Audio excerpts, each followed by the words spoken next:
એક 1935 નું એના જાહેરનામું બહાર પાડ્યું કે જે આદિવાસી ગવર્મેન્ટ એક્ટની એવી જોગવાઈ છે કે ગાંધી અરવિંદ એક્ટ 1931 1935 સેક્શન 55 કલમ 36 ABCD EFG કલમ 91 92 પાર્સલ 108 નિવેલ આદિવાસીઓ છે.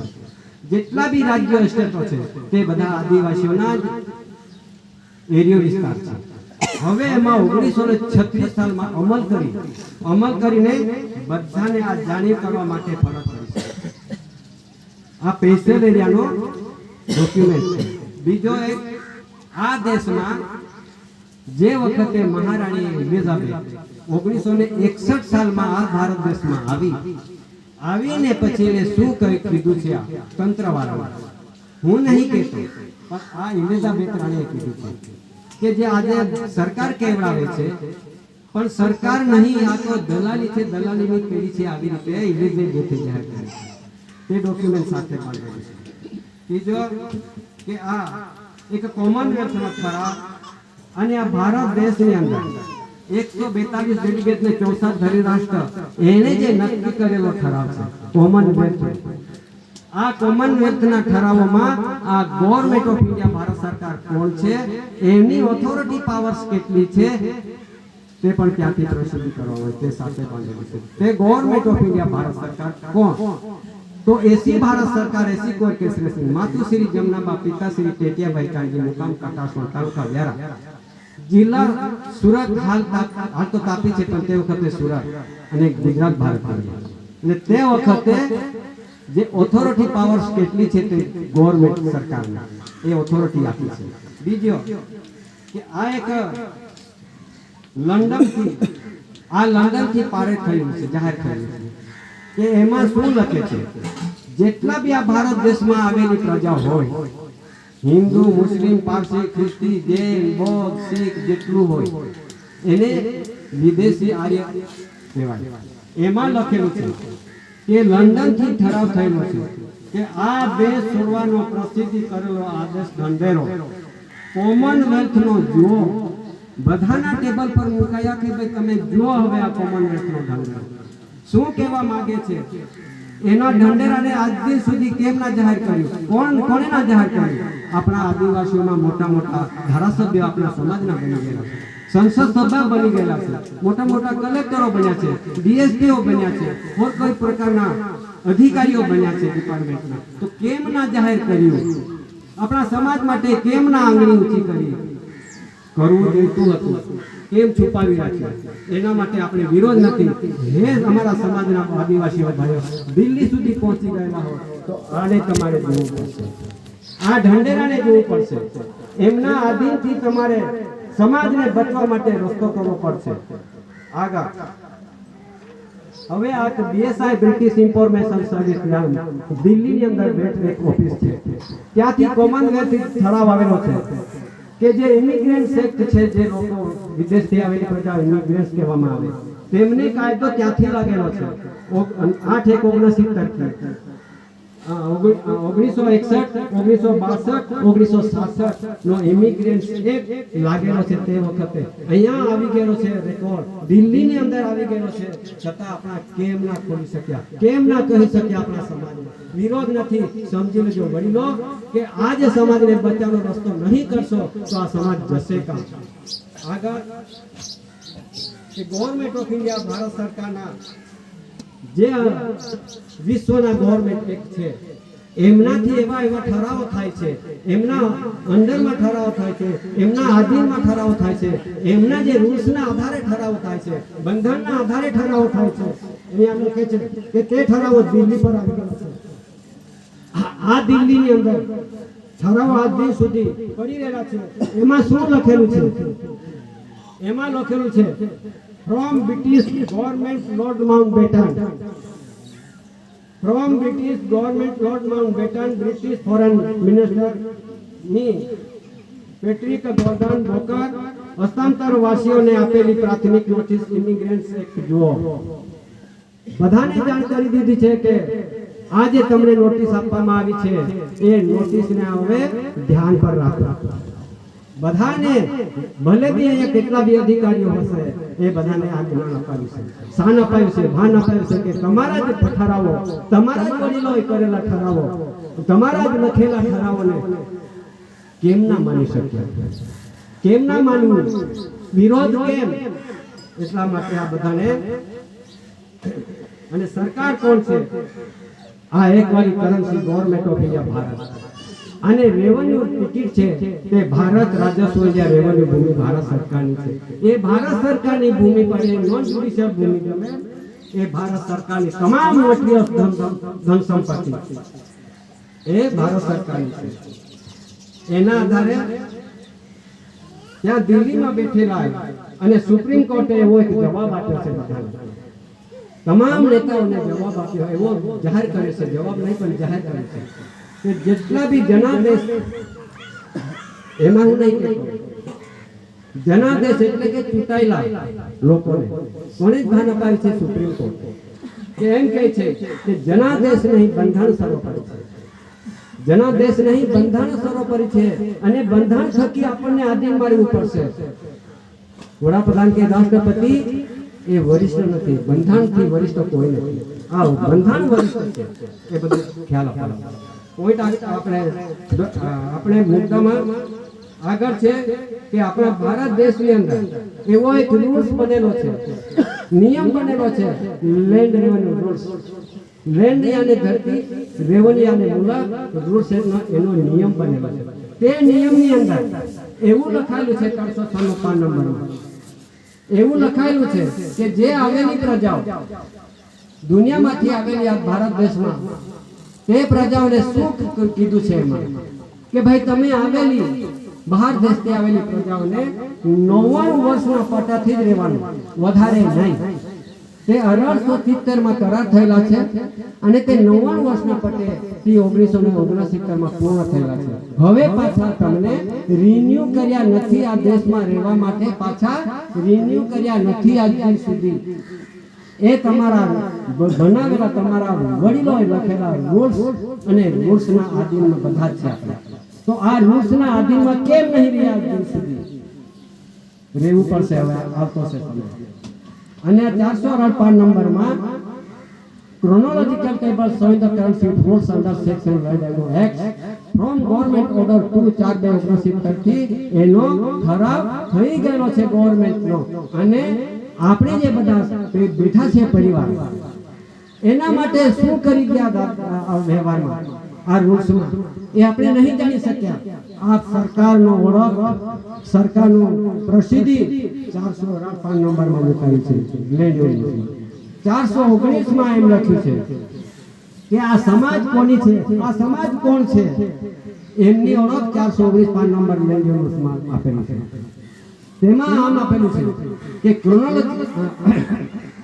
it is frequently asserted but not sufficiently asserted that land in Bombay is not taxable, but the natural revenue of the community it takes nothing from the cultivator or from the farmer, but only for the landlord. If government did not collect this the cultivator and laborer would be no better.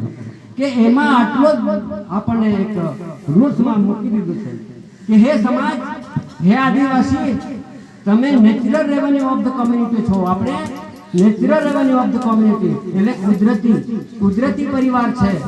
Natural એટલે કુદરતી, revenue એટલે મૂળક ધરતી. એમાં જે મહેનત કરતો, પોતે હળ હાકીને આ ધરતી પર મહેનત કરતો સમાજ એ કુદરતી સમાજ બને છે, એ કલ્ટિવેટર ફાર્મર. તો એના માટે સરકારના વારસાઈ બેઠી છે ને, સરકારના પરિવારની પણ વારસાઈ આવે છે. આગળ જ્યારે આ દેશમાં જેટલા બી સનદી લોકો છે, સનદ લઈને જીવતા હોય, રાજ ચલાવતા રાજગુરુ આવે છે, એ સનદી બને છે. એ સનદના આધારે રાજ ચલાવે છે. ધર્મગુરુ આવે, ધર્મ ચલાવવા માટે સનદી આવે, સનદ આવે છે. તો ધર્મગુરુ અને રાજગુરુ બે સનદી બને છે. અને તે રાજગુરુના, ધર્મગુરુના સનદી આધારે આ દેશમાં સનદી લોકો બન્યા છે. તો સનદ અહીંયા ખતમ થઈ ગયેલી છે. હવે સનાદ રહી નથી. સપ્લિમેન્ટ બિલ, લીઝ એગ્રીમેન્ટ્સ એન્ડ સનાદ નષ્ટ થઈ ગયું છે, ખતમ થઈ ગયું છે. હું નહીં કહેતો, આ ન્યૂઝમાં લખેલું છે. આ જે બધી વાતો, આ જે બધી સચ્ચાઈ કેમ આજ સુધી છુપાવી રાખી? એટલા માટે જે આપણને જાણકારી જો ના હોય તો જાણકારી લેવા માટે પણ જ્યાં કટાસવણ આજે વિશ્વ વર્લ્ડની અંદર ખ્યાતિ પ્રખ્યાતિ જગ જાહેરમાં મુકાઈ છે, ત્યારે પછી આ કોનો પરિવાર છે એની ઓળખ કેવી રીતે થાય? ત્યારે પછી દાદાને ત્યાંથી બેઠા ને પછી એવો બધાને જાણ કરી દીધું કે હવે તમે ભારત સરકારના કુટુંબ પરિવાર છો તો તમે આ ધોતી અને આ રૂમાલ વેટે બાંધીને પછી તમારો આખો ફોટો લાવો, અને ફોટો લાવો અને પછી આ 3x2 2x3 ફોટો અને આખો એ બનાવો, ફાઇલ બનાવો. તમે એકલા આપવા જશો તો ફોટો ગુમાઈ જશે. પણ આપણા એરિયામાં એ બધા ફોટા ચાલુ થઈ ગયેલા છે અને આખો ફાઇલ તૈયાર ચાલુ છે. હમણાં પરમ દિવસે કટાસવણ થયા, પાછો કટાસવણ ગયા અને આ જ વાત કરી કામ કેટલું આવ્યું. તો મેં કીધું દાદા ચાલુ છે ફોટાવાળું કામ, તો પછી તો કેટલું? તો દાદા હવે તૈયારી થાય તો પછી બધી ફાઇલ આવી જાય. પાછું આવ્યું કે ત્યાં એવું લખાયું છે કે જેના પર કાર્ડ હોય તે કાર્ડ છે લખવાનું, જેની પાસે પહેલેથી કાર્ડ જ નથી એને કાર્ડ નથી, અને જેને છે હતા પણ જમા કરી દીધા છે મામલતદારમાં કે કલેક્ટરમાં કે કોમનમાં, એટલે જમા કર્યા છે.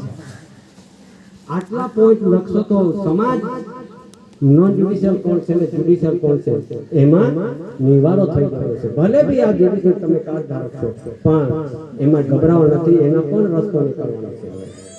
આટલું જરા એ બધાને જાણ કરવા માટે ફરજ પડી છે તે ફરજ પાડું છું.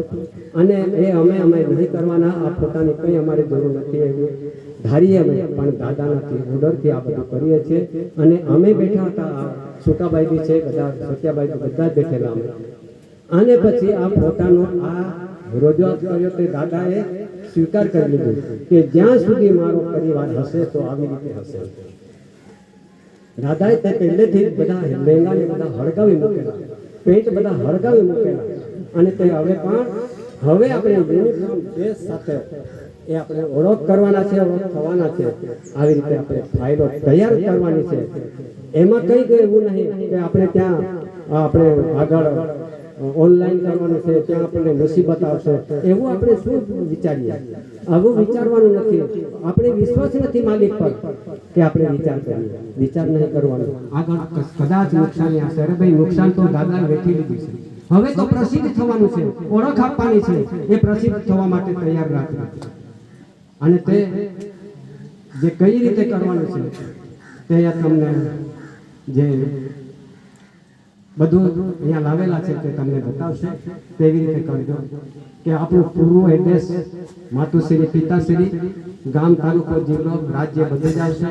અને જે બહેનો હશે તેનું પણ માતુશ્રી પિતાશ્રી લાવજો, અને પછી એમનું પતિશ્રી લખી અને ગામ પતિશ્રીનું લખજો.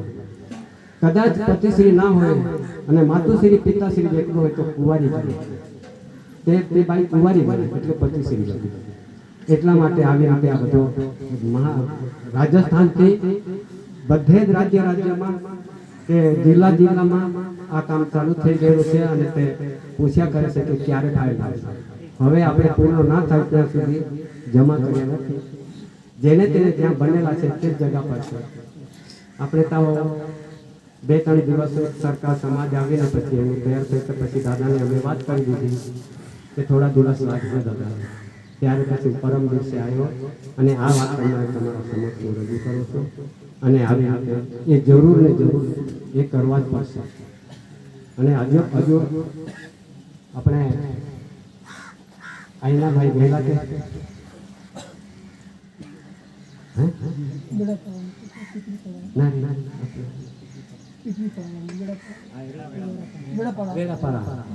વેળાપાડા ભાઈ છે કે વેળાપાડા પીપરી તે ભાઈઓ ગયા ત્યારે દાદાએ પૂછેલું કે તમે લાવ્યા કે ફોટા?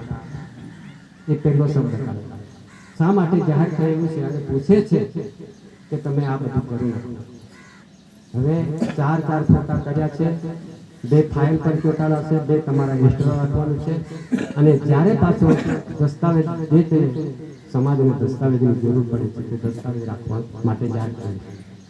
તે પ્રમાણે આપણે તૈયારીમાં રહેવાનું છે.